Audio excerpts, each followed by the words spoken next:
जब भी हम किसी एडिशनल सब्जेक्ट की बात करते हैं ना, तो हम एक ऐसा सब्जेक्ट चाहते हैं कि उस एडिशनल सब्जेक्ट में हमें कम एफर्ट देके हम अच्छा मार्क्स स्कोर कर सके, यानी कि ज्यादा कुछ खास मेहनत ना करनी पड़े और हमारे बहुत अच्छे मार्क्स आ जाए। तो ऐसा कोई सब्जेक्ट हम ढूंढते हैं। तो आज की इस वीडियो में हम लोग बात करने वाले हैं एक ऐसे सब्जेक्ट की जिसमें आपकी मेहनत उतनी ज्यादा नहीं होगी और आप बहुत अच्छा भी स्कोर कर सकते हो। एंड सिर्फ ये आपके एग्जाम्स के लिए ही नहीं, ये आपकी पर्सनल लेवल की ग्रोथ के लिए भी काफी अच्छा सब्जेक्ट बन जाता है। तो हेलो, हाय, नमस्ते, क्या हाल है आप सभी के। मेरा नाम है कुलदीप भंडारी और मैं स्वागत करता हूं आपका नेक्स्ट टॉपर्स के इस अमेजिंग से प्लेटफॉर्म पे, जहां पे हम बनाते हैं देश का भविष्य।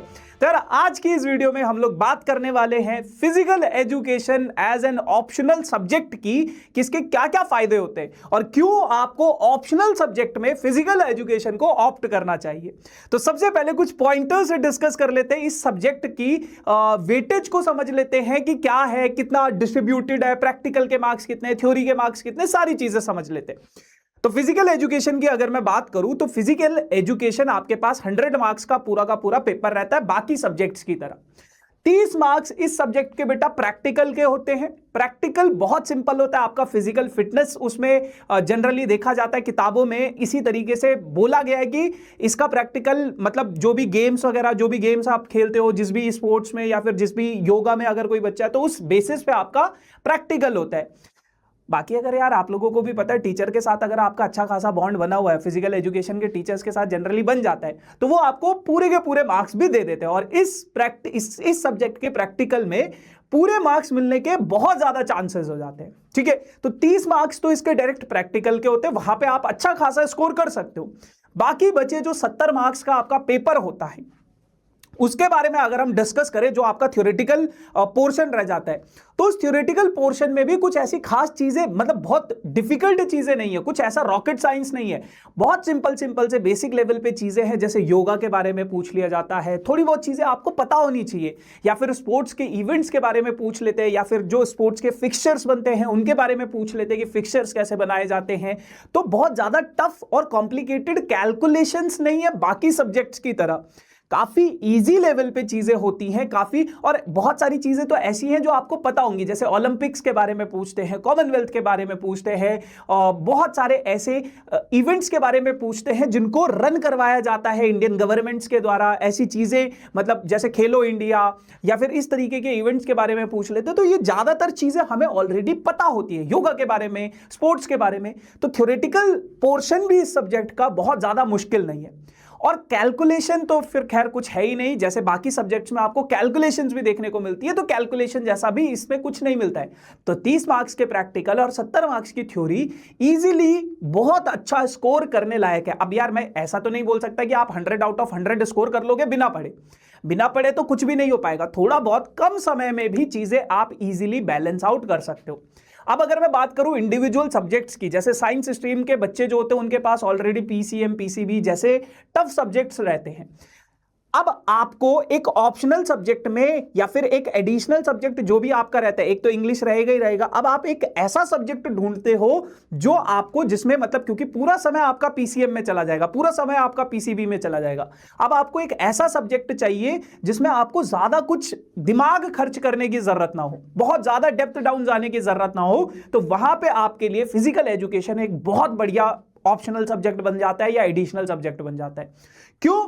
क्योंकि जितने भी साइंस स्ट्रीम के बच्चे होते हैं, या फिर अगर मैं ह्यूमैनिटीज और कॉमर्स के स्टूडेंट्स की भी बात करूं, जिनके पास ज्योग्राफी, पॉलिटिकल साइंस, हिस्ट्री या फिर बिजनेस स्टडीज, अकाउंट्स, इकोनॉमिक्स जैसे काफी हैवी सब्जेक्ट्स होते हैं, थ्योरेटिकल काफी हैवी थ्योरेटिकल एस्पेक्ट से या फिर प्रैक्टिकल एस्पेक्ट से काफी हैवी सब्जेक्ट्स होते हैं, तो वहां पे भी आपको जरूरत होती है एक ऐसे सब्जेक्ट की जहां पे आपके एफर्ट्स कम हो। देखो, बहुत ऑब्वियस सी चीज जो मेरे को पर्सनल लेवल पे लगता है कि अगर आपने साइंस स्ट्रीम ले ली है तो आप शायद या तो पीसीएम इंजीनियरिंग की तरफ जाना चाह रहे हो, या तो फिर आप पीसीबी डॉक्टरी की तरफ जाना चाह रहे हो। तो आप अब बाकी किसी सब्जेक्ट में ज्यादा अपना समय नहीं देना चाहते हो पर्सनल लेवल पे, मुझे ऐसा लगता है, अनटिल अनलेस आपका उसमें इंटरेस्ट ना हो। जैसे आप as an optional subject economics को भी ले सकते हो, लेकिन इको में आपको थोड़ा ज्यादा पढ़ना पड़ेगा, चीजों को समझना पड़ेगा। फिजिकल एजुकेशन कंपैरेटिवली इको के थोड़ा सा इजी होता है। तो आप एक ऐसा ही सब्जेक्ट ढूंढते हो जनरली जहां पे आपको बस मार्क्स मिल जाए, आपकी परसेंटेज बूस्ट हो जाए। तो वहां पे फिजिकल एजुकेशन बहुत इंपॉर्टेंट हो जाता है, क्योंकि यहां पे कोई टफ कैलकुलेशन नहीं, थ्योरेटिकल सब्जेक्ट है और ऐसा भी नहीं है बहुत मुश्किल थ्योरेटिकल सब्जेक्ट हो, थोड़े से समय में आप चीजों को इजीली कर सकते हो। ठीक है, इतनी बात। तो चाहे आप साइंस स्ट्रीम के स्टूडेंट हो, कॉमर्स के हो या फिर ह्यूमैनिटीज के हो, किसी भी सब्जेक्ट से आप हो, आपके पास ऑप्शनल सब्जेक्ट फिजिकल एजुकेशन का बहुत बेहतरीन ऑप्शन रह जाता है। जीरो कॉम्प्लेक्स कैलकुलेशन, जीरो मतलब नो टफ थ्योरेटिकल बर्डन, और बाकी सब्जेक्ट्स के कंपैरिजन में आपको लेस टाइम भी देना है। लेस टाइम में काफी अच्छा आपको आउटपुट मिल जाता है। साथ के साथ जो सबसे इंपॉर्टेंट चीज है फिजिकल एजुकेशन की, वो ये है कि अगर आप देखो, फिजिकल एजुकेशन में हमारी हेल्थ से रिलेटेड चीजें भी बताई जाती है। ऐसा नहीं कि बस गेम्स के बारे में या फिर योगा के बारे में ही बता रहे, उनसे होने वाले फायदों के बारे में भी बताया जाता है। तो ये हमारी फिजिकल फिटनेस के लिए भी काफी ज्यादा हेल्पफुल है, और सिर्फ फिजिकल फिटनेस नहीं, मेंटल फिटनेस के लिए भी, और हमारी पूरी की पूरी ओवरऑल पर्सनैलिटी को ग्रूम करने के लिए बहुत इंपॉर्टेंट सब्जेक्ट बन जाता है।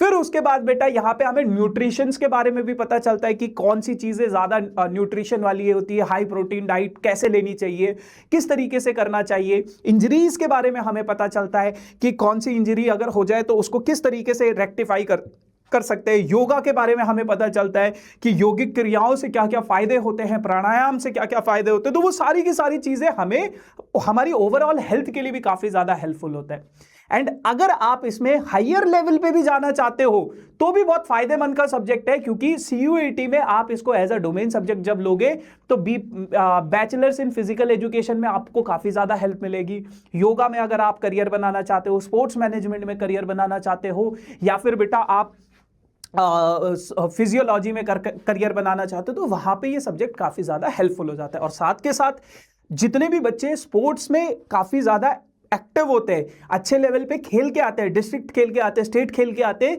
तो उनको कॉलेजेस में स्पोर्ट्स कोटा भी मिलता है। उनकी मतलब मेरे को अभी का तो उतना खास कुछ आइडिया नहीं है, लेकिन हमारे टाइम पे 5% की उनको छूट मिलती थी, है ना। तो स्पोर्ट्स कोटा भी उन लोगों को मिलता है, तो बहुत बेहतरीन ये चीज आप लोगों के लिए हो जाती है। तो ऐसा नहीं है कि बहुत ही ज्यादा मतलब आप लोगों के लिए कॉम्प्लिकेटेड सी चीज है, ये बहुत इजी है। आपके पास हाई स्कोरिंग सब्जेक्ट है लेस स्टडी टाइम में, मतलब कम समय में आप एक ऐसा सब्जेक्ट ऑप्ट करो जो आपके लिए काफी ज्यादा अच्छा सब्जेक्ट बन सकता है, हाई स्कोरिंग सब्जेक्ट बन सकता है। So that is physical education, है ना। तो मैं तो पर्सनल लेवल पे आप लोगों को यही सजेस्ट करूंगा कि अगर आप 11th में 12th में जब भी किसी ऑप्शनल सब्जेक्ट को ऑप्ट कर रहे हो तो physical education should be in your priority. बाकी अगर आपका किसी और सब्जेक्ट में इंटरेस्ट है तो आप उसमें भी जा सकते हो, बट मेरा पर्सनल ओपिनियन ये है, ठीक है। So yes guys, this is all about for this session. I hope you all enjoyed this session. Thank you so much. Tata, bye bye.